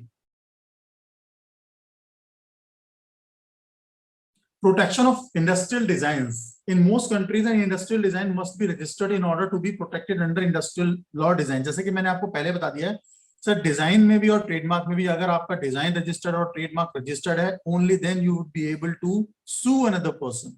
तो डिजाइन एक्ट में भी यही है कि आपका डिजाइन जरूर रजिस्टर होना चाहिए। अगर आपका डिजाइन रजिस्टर्ड नहीं है तो आप किसी भी तरीके का लीगल एक्शन नहीं ले सकते। तो this is very important. As a rule to be registered, the design must be new or original. जैसे कि मैंने आपको पहले भी बताया, अगर आप डिजाइन की प्रोटेक्शन चाहते हैं तो वो नॉवेल होना चाहिए, नया होना चाहिए, उसमें कुछ ना कुछ नई क्रिएटिविटी इन्वॉल्व होनी चाहिए। अगर कुछ भी नयापन नहीं है तो आप किसी भी तरीके का कोई रिलीफ नहीं ले सकते सर। अब generally new means that no identical और very similar design is known to have previously existed. इसका हिंदी में अनुवाद यही है सर कि नए का मतलब यही है कि सेम प्रोडक्ट मार्केट में पहले से ही प्रिवेल नहीं करना चाहिए, आपने उसमें कुछ ना कुछ नई क्रिएटिविटी जरूर ऐड करनी है। अब ये टर्म के बारे में हम बता रहे हैं सर, 15 साल के लिए डिजाइन वैलिड होता है। अगर आप उसका रिन्यूअल पे करते हैं तो 15 साल तक आप उसको यूज कर सकते हैं। 15 साल के बाद वो जो पर्टिकुलर डिजाइन होगा दैट बिकम्स पब्लिक। पब्लिक से मतलब ये होता है कि वो डिजाइन फिर उसके बाद कोई भी व्यक्ति बना सकता है, मार्केट में यूज कर सकता है। बट जो बड़ी कंपनीज होती हैं वो अपने एग्जिस्टिंग डिजाइन में बहुत ही माइनर सा चेंज करके उसको दोबारा से रजिस्टर करा लेते हैं ताकि वो फिर आगे 15 साल की उसकी वैलिडिटी बढ़ जाए और लोग उससे सिमिलर बॉटल ना बना पाए मार्केट में। तो this is also very important कि अगर आप मैच्योरिटी की अर्ज पे पहुंच चुके हैं किसी भी डिजाइन के लिए तो आप उसी डिजाइन में थोड़ा सा चेंज करके आप एडिशनल डिजाइन पेटेंट के लिए एप्लीकेशन फाइल कर सकते हैं। आपको फिर से 15 साल के लिए एक डिजाइन मिल जाता है तो आप उसको एडिशनल 15 साल के लिए यूज कर सकते हैं एज अ प्रोप्राइटरी। अब सर हम बात करेंगे ज्योग्राफिकल इंडिकेशन के बारे में। ये था डिजाइन के बारे में, अब हम बात करेंगे ज्योग्राफिकल इंडिकेशन के बारे में। नेक्स्ट स्लाइड प्लीज लगा दे Shashank, thank you very much. अब सर ज्योग्राफिकल इंडिकेशन के बारे में वैसे बहुत ज्यादा विस्तार से चर्चा करने का विषय है नहीं, क्योंकि ज्यादातर जो इंडस्ट्रियलिस्ट हैं वो इसमें जाते नहीं हैं। वो क्यों नहीं जाते हैं? क्योंकि ये इसमें कोई भी सिंगल ओनर ज्योग्राफिकल इंडिकेशन के लिए फाइल नहीं कर सकता। उसका रीजन क्या है कि ये group of association he file कर सकती है ज्योग्राफिकल इंडिकेशन। ज्योग्राफिकल इंडिकेशन क्या होता है? जैसे कि मथुरा के पेड़े हैं, मथुरा के पेड़े is a geographical indication. Banarasi sari है, Banarasi sari is a geographical indication. Kolhapuri chappal है। इस तरीके से जितने भी होते हैं, रामपुरी चाकू है, अलीगढ़िया ताले हैं, तो ये सभी ज्योग्राफिकल इंडिकेशन होता है। ज्योग्राफिकल इंडिकेशन किसी भी एक पर्सन के नाम पे रजिस्टर्ड नहीं होगा। ज्योग्राफिकल इंडिकेशन के लिए ये जरूरी है कि ग्रुप ऑफ एसोसिएशन एक एप्लीकेंट बने और वो ज्योग्राफिकल इंडिकेशन के लिए फाइल करे। तो ज्योग्राफिकल इंडिकेशन में यही है जो मैं आपको बताया अभी। कोई भी प्रोडक्ट जो कि एक पर्टिकुलर ज्योग्राफी को इंडिकेट करे, जो कि एक स्थान को इंडिकेट करे कि ये वहां से इसका ओरिजिन है, that is the geographical indication. जैसे ताला है, अगर अलीगढ़िया ताला है तो वो अलीगढ़ में बनना चाहिए और वो एसोसिएशन का मेंबर होगा। Only then it will be sold in the market with the reference that this is अलीगढ़िया ताला। कोल्हापुरी चप्पल है तो it must be made in Kolhapur. Mathura के पेड़े हैं तो it must be prepared in Mathura. तो this is something which is known as geographical indication। So geographical indication के लिए इतना ही, क्योंकि इसमें बहुत ज्यादा एक आम व्यापारी को इससे बहुत ज्यादा लेना देना नहीं होता। Why protect geographical indications? आपकी समझदारी के लिए बता देता हूं। तो ज्योग्राफिकल इंडिकेशन इसलिए इंपॉर्टेंट होता है क्योंकि जैसे कि मैंने आपको बताया कि कोई भी प्रोडक्ट एक ज्यूरिसडिक्शन को, एक ज्योग्राफिकल टेरिटोरियल को रिफ्लेक्ट करता है। अगर मथुरा के पेड़े हैं, मथुरा में अगर वो पेड़े बना रहे हैं तो वो एसोसिएशन मिलके सभी को इंस्ट्रक्शंस देती है कि भाई आप इसी क्वालिटी के पेड़े बनाओगे अलग क्वालिटी के पेड़े नहीं बनाओगे, अगर आप ऐसे पेड़े नहीं बनाओगे तो हम आपको उस पर नहीं लिखने देंगे मथुरा के पेड़े। या हम बात करें रामपुरी चाकू, तो वहां पे चाकू इस तरीके का बनना चाहिए जो कि वो एसोसिएशन निर्धारित कर देगी, ऐसी क्वालिटी होगी, ऐसा उसका डिजाइन होगा, इसके अलावा कुछ होगा तो हम आपको नहीं बनाने देंगे, आप उसके मेंबर नहीं रहेंगे। तो वो कंट्रोलेबल नहीं होगा। अगर दिल्ली में बैठा आदमी मथुरा के पेड़े का नाम देके बेच रहा है और वो क्वालिटी को मेंटेन नहीं कर रहा है, तो ज्योग्राफिकल इंडिकेशन का क्या फायदा होगा। तो इसीलिए ज्योग्राफिकल इंडिकेशन को प्रोटेक्ट करना बहुत इंपॉर्टेंट है। वो प्रोटेक्ट कौन करेगा, वो एसोसिएशन ही प्रोटेक्ट करेगी। मथुरा में एक एसोसिएशन डेवलप होगी, वो मथुरा के जितने भी हलवाई हैं उन सभी के साथ अपने आप को जोड़ेगी और फिर उसके बाद मथुरा के पेड़े को ज्योग्राफिकल इंडिकेशन के रूप में रजिस्टर करवाएगी, ताकि मथुरा के अलावा कोई और स्टेट का आदमी वो ना बोले कि मैं मथुरा के पेड़े बेच रहा हूं। तो this is the legal aspect, and this is the legal frame which is created by the legislature to protect the interest of the members of geographical indications who have been enrolled with an association which holds the geographical indication in its name.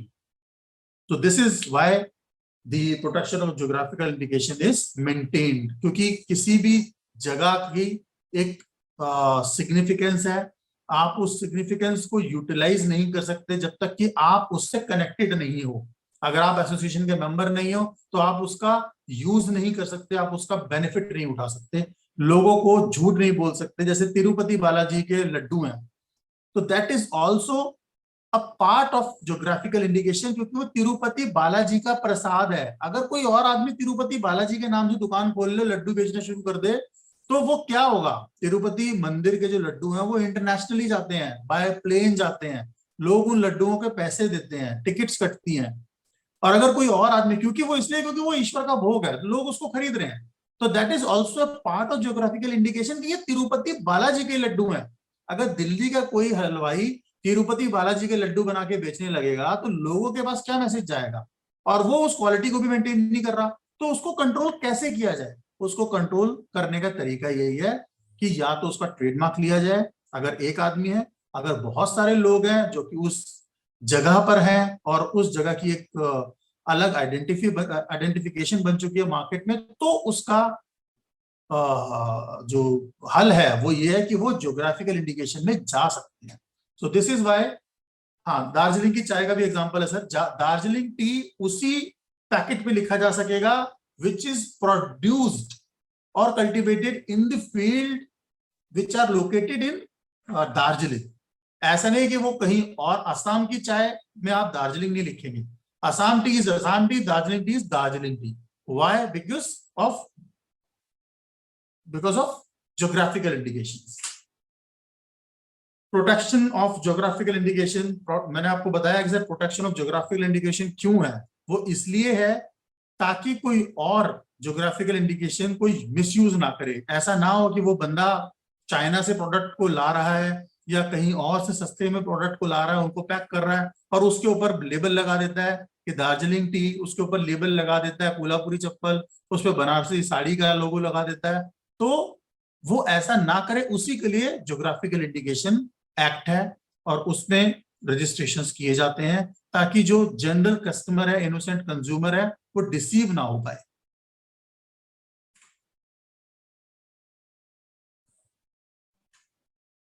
Economic benefits of intellectual property rights, slide को change कर दें please. अब intellectual properties rights के significance क्या है sir? Innovation को promote करने के लिए, प्रोडक्ट डेवलपमेंट को प्रोडक्ट करने के लिए, एंड टेक्निकल चेंज। आज हम जानते हैं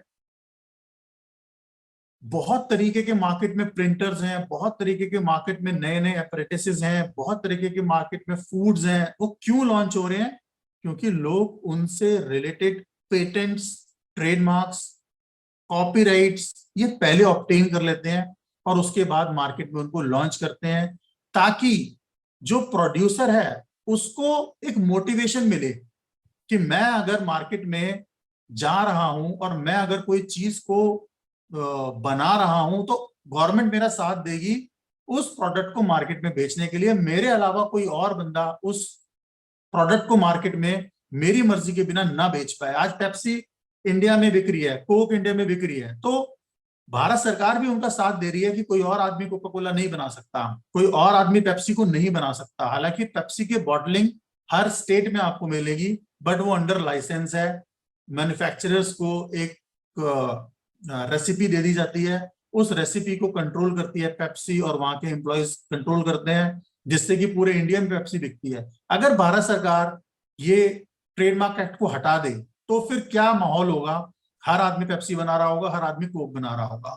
तो जो बेनिफिट है इंटेलेक्चुअल प्रॉपर्टी राइट्स के वो यही है कि अगर आपने अपना कोई ट्रेडमार्क क्रिएट किया है, आपने बहुत अच्छी क्वालिटी लोगों तक पहुंचाई है, तो भारत सरकार आपका साथ देगी आपको अपने ट्रेडमार्क को प्रमोट करने में। आप उसके अकेले स्वामी होंगे, इस बात को भारत सरकार आपका साथ देगी, ताकि अगर कोई और आदमी आपकी इजाजत के बिना वो ट्रेडमार्क, वो डिजाइन, वो कॉपीराइट अगर मार्केट में करता है तो आपको उसका निवारण मिल सके, आपको कोई कोर्ट से आदेश मिल सके, आप उस आदमी को नोटिस भेज सको, उसको बता सको कि मैं उसका असली मालिक हूं, आप इसको कृपया बंद कर दें। तो this is the benefit of intellectual property rights. अब आज हम इसको लो कॉस्ट की बात करते हैं। Developing countries tend to have IPRS system that favors information diffusion through low cost imitation of foreign products and technologies। Sir US का example अगर हम लेते हैं, 90% जो आईफोन्स हैं वो कहां प्रोडक्शन है? चाइना में प्रोडक्शन है। बट फिर भी उसका जो बेनिफिट है वो कौन लेता है सर? एप्पल इनकॉर्पोरेशन लेती है, which is located in California. अगर ये हो कि ट्रेडमार्क है ही नहीं, डिजाइन है ही नहीं, तो सर एप्पल तो प्रोडक्शन कर ही नहीं पाएगा पूरे वर्ल्ड को फोन देने के लिए। तो एप्पल ने अपनी प्रोडक्शन को इंडिया में भी अलाउ किया, चाइना में भी अलाउ किया, और वो कंट्रीज एप्पल के नाम से वही फोन्स बना रहे हैं और वो मार्केट को, उसकी डिमांड को फुलफिल कर रहे हैं। तो that is also possible because of intellectual property rights. अगर इंटेलेक्चुअल प्रॉपर्टी राइट्स होंगे ही नहीं तो फिर कंट्रोल करना बहुत ही मुश्किल है।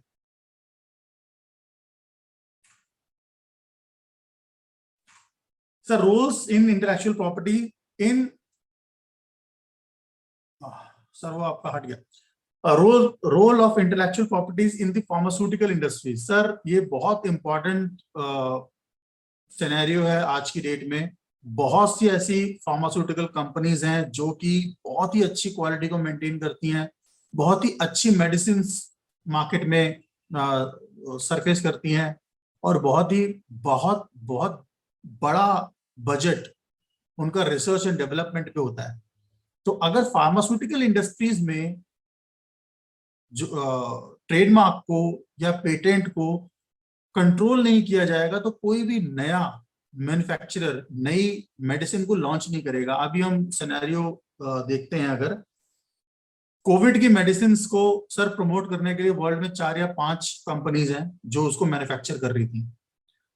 अगर वो पेटेंट नहीं होगा तो सर इतना बड़ा जो रिसर्च का खर्चा है, जो इतने सारे साइंटिस्ट इन्वॉल्व होते हैं किसी भी एक रिसर्च को करने के लिए, क्योंकि हम किसी भी मेडिसिन को बहुत ही सस्ते में खरीद लेते हैं, उसके पीछे कितने सारे साइंटिस्ट, कितने सारे फार्मासिस्ट, कितने सारे डॉक्टर्स मिलके काम करते हैं जब तक कि वो मेडिसिन के ट्रायल नहीं हो जाते। तो बहुत ही बड़ा एक फाइनेंशियल इंप्लीकेशन होता है किसी मार्केट में किसी भी मेडिसिन को लॉन्च करने में।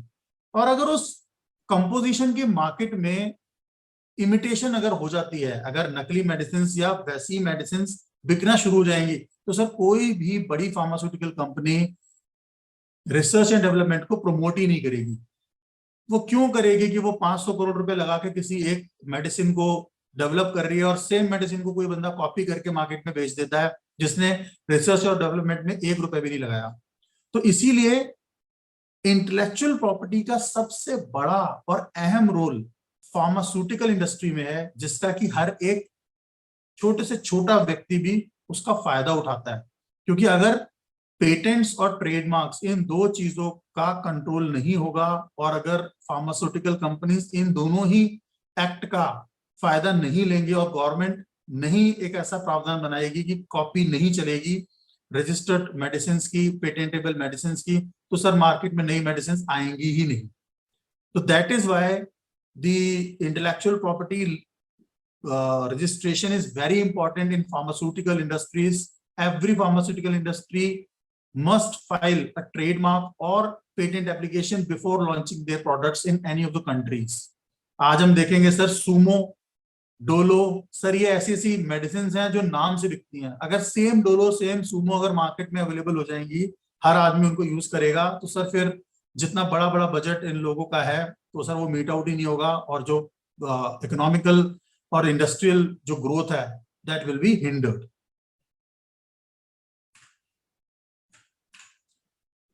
So friends, this is this short description of intellectual properties, and you can get this PPT from Udyamita Helpline. And this is all from my part. And now I welcome your questions, and I will strive to answer your questions in a very simple way.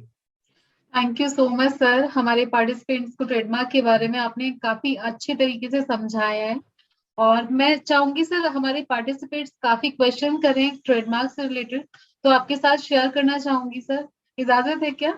हाँ जी बिल्कुल. Okay sir. Is traditional food comes under GI? Traditional food GI question आया था. Traditional foods के बारे में sir मेरे को एक बार बताएंगे प्लीज, ट्रेडिशनल फूड्स कैसे होते हैं? एक बार आप उनको ले लीजिए please. Just a minute sir, मैं कनेक्ट कर दूं उनके साथ.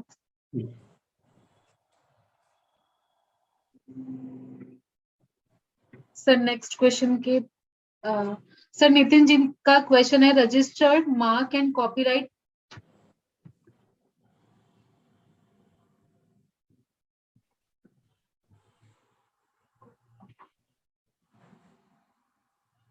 आप इन पार्टिसिपेंट को एक बार ऑनलाइन ले लीजिए, मैं इनका क्वेश्चन सुन के इनको आंसर कर देता हूँ.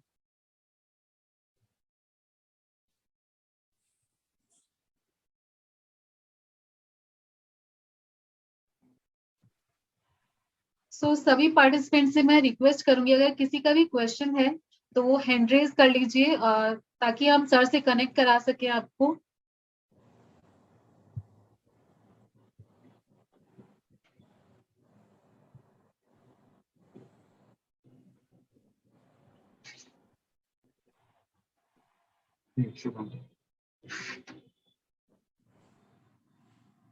शुभम जी, सर आप अपना सकते हैं सर से. सर मेरा एक्चुअली शुरू से क्वेश्चन यही था कि MSMEs और स्टार्टअप्स और स्मॉल स्केल इंडस्ट्रीज जो हैं उनके लिए गवर्नमेंट और हमारी स्टेट गवर्नमेंट, सेंट्रल गवर्नमेंट्स और दूसरी संस्थाएं क्या क्या चीजें कर रही है? एक तो कॉस्ट प्रोडक्शन तो कर रही है, मतलब कुछ डिस्काउंटेड कॉस्ट देती है फाइलिंग के समय. उसके अलावा क्या क्या योजनाएं चल रही है, अगर आप अवेयर हो तो? बहुत अच्छा क्वेश्चन ये आया सर. देखिए, जो MSME एनरोल्ड जितनी भी एंटरप्राइजेस हैं उसको सर 50% रिबेट मिलता है इंटेलेक्चुअल प्रॉपर्टी के किसी भी फाइलिंग में. ओके. अगर जैसे कि अदर देन नेचुरल पर्सन, अगर कोई भी आदमी ट्रेडमार्क को फाइल करता है, लाइक वो पार्टनरशिप फर्म है या प्राइवेट लिमिटेड कंपनी है, तो उसको स्ट्रेट अभी 50% का वेवर मिलता है अगर वो MSME का मेंबर है तो. Okay sir. डिस्काउंट जी सर. जी आपका क्वेश्चन पूछिए सर. हाँ सर, डिस्काउंटेड फी कोड मैंने वही देखा था, लेकिन उसके अलावा मतलब और जैसे बहुत सारी चीजों को इन्फॉर्मेशन नहीं रहती, तो क्या गाइडेंस के लिए कुछ बताइए, मतलब स्टार्टअप इंडिया के अंडर या फिर और जो मेक इन इंडिया क्या? हाँ, स्टार्टअप इंडिया में सर ये है कि अगर आप किसी इनोवेशन स्टार्टअप है, क्योंकि स्टार्टअप में भी बहुत सारी कैटेगरीज हैं, अगर आपका startup is related to any innovation industry, अगर आप सॉफ्टवेयर की कोई स्टार्टअप बनाते हैं या फिर कोई ऐसा काम करते हैं जो फार्मास्यूटिकल्स में है, कोई भी ऐसा स्टार्टअप जो कि साइंस एंड टेक्नोलॉजी से रिलेटेड है, जी तो सर. अगर आपने पेटेंट या ट्रेडमार्क रजिस्टर कराया है तो you can get the fee you have paid to the industry. Reimbursement fee will be reimbursed to you if in case your patent is qualified or trademark is qualified. जी, startup India के under मतलब उनके portal पे मिलेगी मुझे जानकारी इसके regarding? हाँ, आप उसमें जाइए, स्टार्टअप में आप कीजिए. स्टार्टअप में अगर आप करते हैं तो MSME का तो बेनिफिट आपको मिलेगा ही. In addition to it, if the patent is registered and if the trademark is registered, you can get your fee reimbursed. जो आपने फी पे करी है वो भी आपको रिएम्बर्स हो जाएगी अगर आप स्टार्टअप इंडिया के मेंबर हैं तो. सर मैं नेक्स्ट कनेक्ट करना चाहूंगी श्रीनिवास जी को। जी, hello. Yeah, can you hear me? Yes sir. Loud and clear. Okay. Thank you, Mr. Ravi Chauhan ji. अच्छा, my question is, अगर हम पेटेंट करना चाहते हैं तो शुरू कहाँ से करेंगे? I mean, what is the basis to start the patent, or where is there some website, और कहाँ से शुरू कर सकते? जी मैं आपको बताता हूँ सर।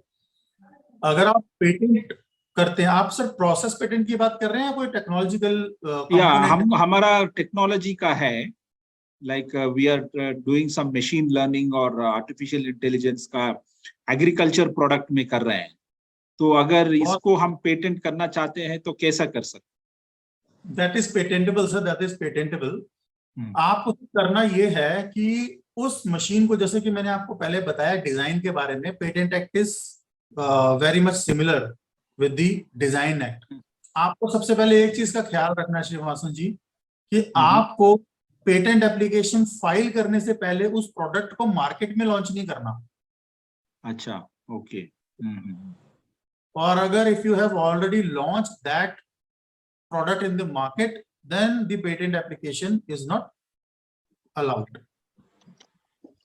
तो सबसे पहला तो सर मेरी सलाह आपको ये है कि आप पेटेंट हमने तो लॉन्च नहीं किया है, we have not launched. That is very good. अब आपको क्या करना है सर, मैं स्टेप आपको बता देता हूं। अब आपको सबसे पहले उस पेटेंट को सर्च करना है। Patent search is must. आप सबसे पहले पेटेंट को सर्च करें। उस सर्च के लिए अलग अलग पोर्टल्स हैं, अलग अलग स्प्रिंग्स हैं, सॉफ्टवेयर भी है मार्केट में अवेलेबल, प्रोफेशनल लोग भी हैं, वो आपकी मदद कर सकते हैं टू सर्च अ पेटेंट। उद्यमिता हेल्पलाइन भी शायद ये काम करती है, तो आप उनके बता सकते हैं। इसमें सर क्या होता है श्रीनिवासन जी, सबसे पहले आपको पेटेंट को सर्च करना पड़ेगा कि कहीं सिमिलर पेटेंट ऑलरेडी किसी ने फाइल तो नहीं कर रखा। ओके। तो that is possible through the interface provided by intellectual property India. तो आप ipindia.nic.in पे जाके पेटेंट सर्च भी कर सकते हैं, बट वो पेटेंट क्या है, इंडिया के लिए होता है। आपको क्या करना है, आपको चाइना में भी सर्च करना है, आपको यूएस में भी सर्च करना है। बेसिकली 3 कंट्रीज का आपको जरूर करना है, चाइना, इंडिया एंड यूएस। अगर आप कंट्रीज में सेम पेटेंट को सर्च कर लेते हैं तो you will get to know, एक आपको पता चल जाएगा कि सिमिलर पेटेंट कोई फाइल तो नहीं है। और अगर पेटेंट कोई फाइल है तो आप इसके अंदर कोई और वैल्यू एडिशन भी कर सकते हो।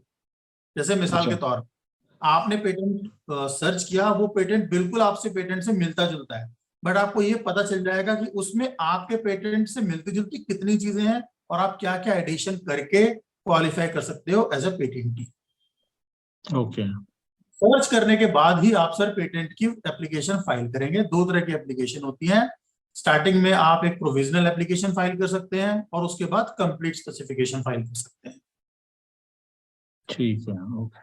सो ये फाइल करने के लिए we approach somebody for that, मतलब also sir, and there are very professionals available in the country, okay, which are known as patent agents. Like I'm a patent agent, registered patent agent. You can get my services also. You can contact your Udyamita helpline in this regard, sir. Sir next मैं connect करना चाहूंगी अर्जुन जी को।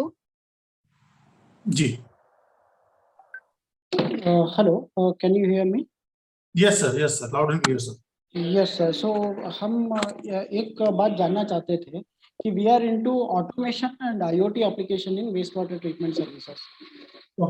लेकिन ये जो service है ये और भी लोग देते हैं, लेकिन हमारा जो लॉजिक्स रहता है, या तो लॉजिक्स और जो ऑटोमेशन जैसा चलना है उसका लॉजिक रहता है, उसमें थोड़ा सा यूनिक, थोड़ा सा फीचर्स ऐसा है कि जो यूनिक है, जो और जो सर्विस प्रोवाइडर्स है इस फील्ड में जो नहीं दे रहे हैं। तो मतलब ये एंटायरली नया नहीं है, लेकिन जो कुछ एलिमेंट्स ऐसा है कि जो यूनिक है। तो ऐसा केसेस में हम कैसे हमारा आईपी प्रोटेक्ट कर सकते हैं?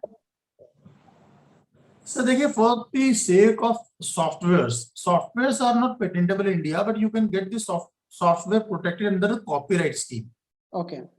तो अगर आपका एआई है और वो सॉफ्टवेयर है कोई, तो आप सॉफ्टवेयर ड्रिवन ही होगा एआई, बट नेचुरल है, तो आप उसके साथ कॉपरेट ले सकते हो। तो कॉपरेट अगर आप उसको करा लेते हो तो that will help you.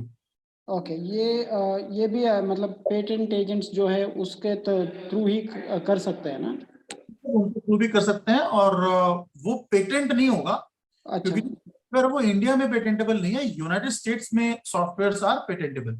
Okay. India में पेटेंट हो सकता है सॉफ्टवेयर, पर वो सॉफ्टवेयर किसी मशीन के साथ है। जैसे कि मैं एग्जांपल देता हूँ, एमआरआई की मशीन होती है, एमआरआई मशीन पेटेंटेबल है, बीइंग मैकेनिकल और इलेक्ट्रिकल डिवाइस। उसको ड्राइव करने के लिए एक पर्टिकुलर सॉफ्टवेयर की जरूरत होती है। तो in that case, machine and software both will be patented. Only software is not patentable under section 3 of the Patents Act. तो उसकी सॉफ्टवेयर अगर अकेला है तो वो आप कॉपीराइट बना सकते हैं सॉफ्टवेयर का। Okay, thank you. Yes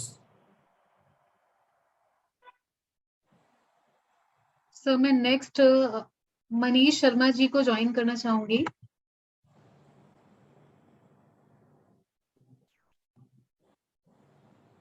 Manish ji. Hello. Hello ji Manish ji. Ma'am, sir मेरा एक प्रश्न ये था कि अपने जैसे अल्टरनेटिव डेयरी प्रोडक्ट्स होते हैं, तो इनके जो प्रोसेस को हम पेटेंट करवा सकते हैं क्या? सर करा सकते हैं, प्रोसेस पेटेंट है पॉसिबल।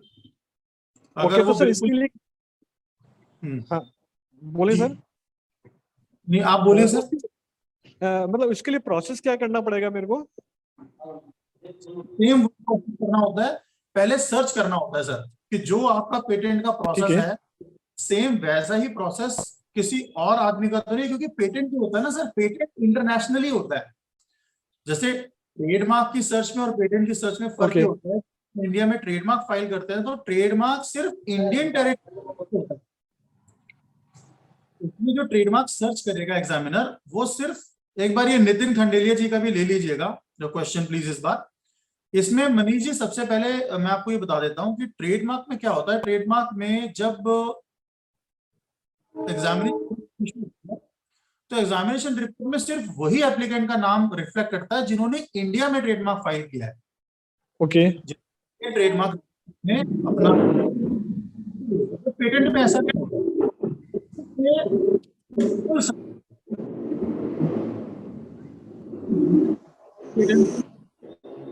सभी पेटेंट दिखेगा, वहां पे यूके पीटीओ का भी दिखेगा, वहां पे अफ्रीका का भी दिखेगा, सब दिखता है।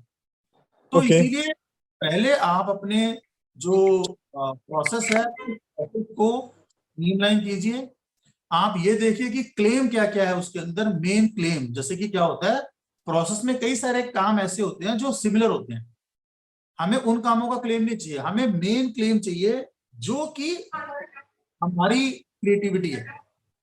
तो वो ठीक है, अगर बात करेंगे तो मैं आपको डिटेल में समझा दूंगा इसके बारे में। आंसर यही सर, आपकी क्वेरी का स्पेसिफिक आंसर ये है कि सबसे पहले आपको सर्च करना पड़ेगा 3-4, only then it is possible to file the patent application in India. Okay sir, okay जी, thank you sir. Thank you very much sir, welcome. मैं नेक्स्ट ऐड करना चाहूंगी नितिन खंडेरिया जी को। जी,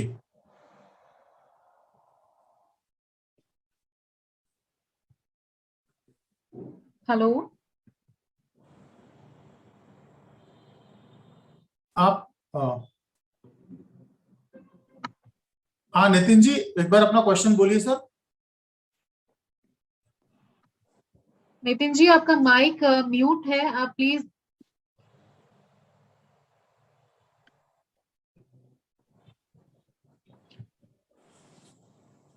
सर मैं नेक्स्ट ज्वाइन करना चाहूंगी वैदिक स्पाइसेस।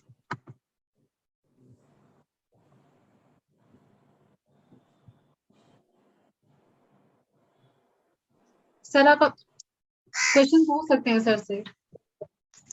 जी नमस्कार सर। हाँ सर। सर हमने ट्रेडमार्क के लिए फाइल किया था और उस पर ऑब्जेक्शन आ गया। एक्चुअली उसी नेम से ऑलरेडी गुजरात और पंजाब में कोई फर्म्स हमें रजिस्टर्ड मिली। अच्छा सर।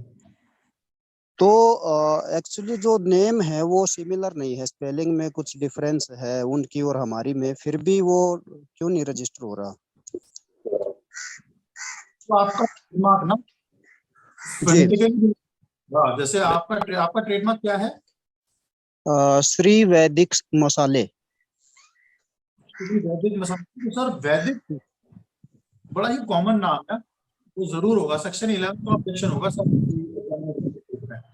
हाँ, वैदिक मसाले नाम से फर्म है सर रजिस्टर्ड ऑलरेडी, तो हाँ सर, हमारा श्री वैदिक है, श्री वैदिक मसाले। श्री जो होता है that is descriptive non descriptive trademark, और श्री जो है वो ऐसा नाम है जो पब्लिक डोमेन का नाम है सर। उस वर्ड पे आपके प्रोप्राइटरी राइट नहीं मिल सकते। श्री, श्रीमान, श्रीमती, जी इन पे आपको राइट नहीं मिलेंगे। और जो आपकी एग्जामिनेशन रिपोर्ट है सर, आपने उसका रिप्लाई फाइल कर दिया? नहीं, वो जो सीए थे हमारे, उन्होंने कुछ टाइम रहते हुए वो रिप्लाई नहीं किया, तो हमने नए सिरे से दोबारा अप्लाई किया है अभी। तो सर आप एग्जामिनेशन रिपोर्ट का रिप्लाई जब देंगे तो आप इसको यूज कर रहे हैं श्री वैदिक मसाले को? जी सर, कब से? 2018 से सर। तो आपने उसमें इसका हवाला दिया था एप्लीकेशन फाइल करते टाइम? जी सर। आपने उसमें बिल लगाए थे? Yes sir, yes sir. तो ठीक है, आपको उसमें देखना होगा कि उसमें जो रेफरेंसेस आ रहे हैं ना एग्जामिनेशन रिपोर्ट में, जी सर। यूजर डेट क्या है, आप वो देख लीजिएगा और उसके अच्छा हिसाब से एग्जामिनेशन रिपोर्ट का जवाब बनाइएगा। जी जी सर, चलो okay, thank you sir. Okay sir.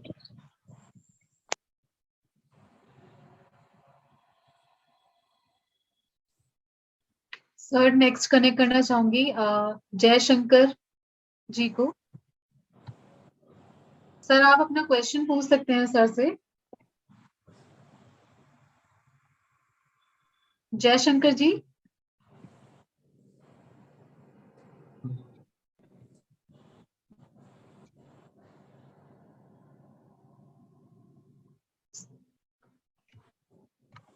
Sir next मैंने ज्वाइन किया है अभिनव जी को। सर आप क्वेश्चन पूछ सकते हैं सर से, आपका जो भी क्वेरी है। हाँ जी मैम, थैंक यू। मैं अभिनव बोल रहा हूँ बेंगलोर से।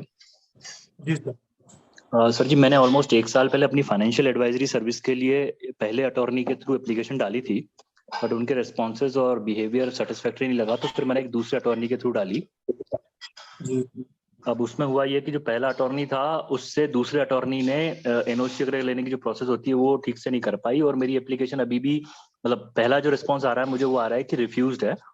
तो मेरा जो दूसरा अटॉर्नी है वो बोलता है कि हम इसको अभी भी फाइट करेंगे और कोशिश करेंगे, बट ये ऑलमोस्ट 1 साल होने को आ गया, डेट नहीं मिलती, मिली डेट तो उस पर फर्स्ट अटॉर्नी से एनओसी नहीं मिला, ऐसे इश्यूज हो रहे हैं। और कोई अंधा कुआं जैसा हो रखा है कि मतलब कोई रिस्पॉन्स ही नहीं आता डिपार्टमेंट से, ऐसा कि भाई किस पर्टिकुलर डेट क्या कर सकते हो, या पहली बार आप अप्लाई कर चुके हो रिफ्यूज हुए तो दूसरी बार आपको थोड़ी प्रायोरिटी मिल जाए। ऑलमोस्ट 1 साल से ऐसा वेट चल रहा है एक तरह से। आपका कहाँ चेन्नई का जुरिसडिक्शन बनता होगा? हाँ जी सर, मैं बेंगलोर में हूँ। तो पहले मैंने बेंगलोर अटॉर्नी से ट्राई किया था, फिर मैंने पुणे का एक अटॉर्नी है उस पर ट्राई किया। कभी पुणे वाले अटॉर्नी से भी मुझे कोई संतुष्टिजनक जवाब भी नहीं आ रहा, और वो बस ये बोलते हैं कि सर वो डेट नहीं दी है और अभी एक डेट पे हम जाएंगे, पर्सनली रिप्रेजेंट करेंगे। सर ऐसा है, वैसे तो मैं उनकी बात से इत्तेफाक रखता हूँ कि ट्रेडमार्क रजिस्ट्री के अंदर ये तो एक प्रॉब्लम है सर कि जो टाइम है उसके बारे में कोई कुछ बता नहीं सकता सर। आपकी एप्लीकेशन रिफ्यूज हुई है, वो किस लिए हुई है वो एक बार देखने का विषय है, कि वो हम लोग देख के आपको बता सकते हैं कि आपकी एप्लीकेशन किस ग्राउंड पर रिफ्यूज हुई है, लैक ऑफ प्रोसिक्यूशन की वजह से रिफ्यूज हुई है, या रजिस्ट्रेबल नहीं है आपका मार्क उसके लिए हुई है। नहीं सर, तो क्या हुआ, अगर पहला वाला अटॉर्नी जो है वो तो रिप्रेजेंट किया नहीं, क्योंकि मैंने उससे तो केस लेके दूसरे अटॉर्नी को दे दिया था, और दूसरा अटॉर्नी जब केस के लिए रिप्रेजेंटेशन करता तब तक उसके पास पहले अटॉर्नी से रिस्पॉन्स नहीं आया, एनओसी वगैरह जो भी होता है, तो ना पहला रिप्रेजेंट कर पाया ना दूसरा रिप्रेजेंट कर पाया। और बस मुझे अब एक ऑटोमेटेड मेल आती है पहले अटॉर्नी की जो बोलती है कि रिफ्यूज्ड है अभी, और कोई रीजन भी नहीं साइटेड है उसमें भी। सर ऐसा होता नहीं है, जो ऑर्डर होता है ना सर, रिफ्यूजल का ऑर्डर जो होता है उस ऑर्डर में रीजन ऑफ रिफ्यूजल लिखा हुआ होता है। आप या तो एक काम करें अभिनव जी, आप अपना जो ट्रेडमार्क नंबर है ना सर, जी वो अगर आप मेरे को बता दीजिएगा, मैं आपको पूरी डिटेल लेके और आपको समझा दूंगा कि ट्रेडमार्क में कहाँ पे क्या प्रॉब्लम हो रही है। सर अभी हैंडी तो नहीं है, मैं एक क्लाइंट मीटिंग के लिए कहीं वेट कर रहा हूँ, तो कोई बात नहीं, आप लेटर ऑन रेफरेंस लेके या फिर आप इनको भेज दीजिएगा उद्यमिता हेल्पलाइन को, मैं अपना पूरा रिपोर्ट बना के आपको प्रोवाइड कर दूंगा। आप चाहें तो आप मेरे को डायरेक्ट कॉल भी कर सकते हैं, मैं आपको बता दूंगा। जी सर बहुत बहुत धन्यवाद, मैं आपको एक बार अप्रोच करूंगा सर। हाँ जी sir, thank you. Thank you sir. But sir कोई टाइमलाइन नहीं दे सकता डिपार्टमेंट इस बारे में कि 1 साल में या 1.5 साल में नहीं, टाइमलाइन कुछ भी नहीं हो सकता सर, क्योंकि बैकलॉग और number of employees, transfers, sir बहुत सारा सिस्टम इन्वॉल्व होता है किसी भी एप्लीकेशन को, किसी भी काम को मोबिलाइज करने के लिए। अब देखिए ना, मैं आपको एक प्रैक्टिकल एग्जांपल देता हूँ। आज अगर आप कोई काम कर रहे हैं और आप वो काम करते करते 2 साल हो चुके हैं, आप वो काम को फास्ट करना शुरू कर दोगे, आप जल्दी करना शुरू कर दोगे जी। अब आपको रिप्लेस करके नया आदमी आएगा तो उसको वो काम समझने में, ऑर्डर करने में, काम करने में ना टाइम लगता है। और भारत सरकार में एक सबसे बड़ी मुसीबत ये है प्रमोशन और ट्रांसफर की। एक आदमी एक काम को करता है, जब तक वो उसके काबिल बनता है उसका प्रमोशन हो जाता है या फिर उसका ट्रांसफर हो जाता है और वो किसी दूसरे काम पे लग जाता है। फिर उसकी जगह एक फ्रेश आदमी आता है, फिर वो काम को सीखता है 1-1.5 साल तक, जब तक वो उस काम को करने के लायक बनता है फिर वो आगे पहुंच जाता है। तो ये प्रॉब्लम होती है सर। बड़ी समस्या है सर अभी तो मतलब ठीक है, हम आपकी बात समझ गए। देखिए सर, ऐसा होता है, आप किसी काम को मैं आपको ये बोल दूं नहीं सर मैं ये काम जल्दी करा सकता हूँ, वो नहीं, वो पॉसिबल नहीं है ना सर, वो फेक प्रॉमिस नहीं हो सकता। जी, और कोई मैकेनिज्म नहीं है जहां से हम खुद से अपना स्टेटस चेक कर सकें? हाँ सर बिल्कुल मैकेनिज्म है, आप कांटेक्ट कर लीजिएगा, मैं आपको डायरेक्ट एक रेफरेंस बता दूंगा, आप वहां जाके खुद अपनी एप्लीकेशन सर्च कर सकते हैं और अपना जो आप बता रहे हैं रिफ्यूजल है वो ऑर्डर आप खुद देख सकते हैं online. That is free of cost. ठीक है सर, मैं आपको अप्रोच करता हूँ सर उद्यमी हेल्पलाइन के थ्रू। मैं आपको सब ब्रीफ कर दूंगा, कहाँ से आपको कहाँ जाना है, कौन सी वेबसाइट पे जाना है, कौन से लिंक क्लिक करना है। एप्लीकेशन नंबर आप हैंडी रखिएगा, एप्लीकेशन नंबर डालना है, वहां पे एक कैप्चा कोड डालना है और आपकी एप्लीकेशन खुल जाएगी आपके सामने। सर जैसा कि मैं टाइम देख पा रही हूँ, जस्ट टाइम था 5:30, उससे ऊपर ही हो गया है। एंड जितने भी पार्टिसिपेंट्स के ट्रेडमार्क से रिलेटेड कोई भी क्वेरी है तो आप हमें डायरेक्ट कांटेक्ट कर सकते हैं, यहाँ पर डिटेल्स मेंशन कर दूंगी चैट बॉक्स में। And sir thank you so much, आपने इस वेबिनार के लिए अपना कीमती समय निकाला, thank you so much sir. और आशा करती हूँ नेक्स्ट टाइम फिर से हम आपके साथ जुड़े हैं, वेबिनार रखें next. Thank you so much sir. Thank you ma'am, thank you. So participants, I hope आपका आज का वेबिनार काफी अच्छा रहा है। ट्रेडमार्क से रिलेटेड आपको सारे क्वेश्चंस के जवाब मिल गए होंगे, और जिनको ट्रेडमार्क से रिलेटेड या पेटेंट से रिलेटेड कोई भी क्वेश्चन नहीं, आंसर नहीं मिल पाया है, तो आप उद्यमिता हेल्पलाइन से कनेक्ट कर सकते हो और हम अपनी यहाँ पर डिटेल्स जरूर मेंशन कर देंगे। आप उद्यमिता हेल्पलाइन से जुड़िए, और अगर आपको सर से, एक्सपर्ट से डायरेक्टली आपको कांटेक्ट करना है तो उसके लिए भी आप हमें पहले कांटेक्ट कीजिए, फिर उसके बाद आपकी जो भी क्वेरी होती है related to legal and trademark, patent, anything, तो हम आपकी जरूर कांटेक्ट कराएंगे एक्सपर्ट से आज के जो हमारे साथ थे। तो थैंक यू सो मच सभी पार्टिसिपेंट्स को, आज का वेबिनार आपने ज्वाइन किया, धन्यवाद।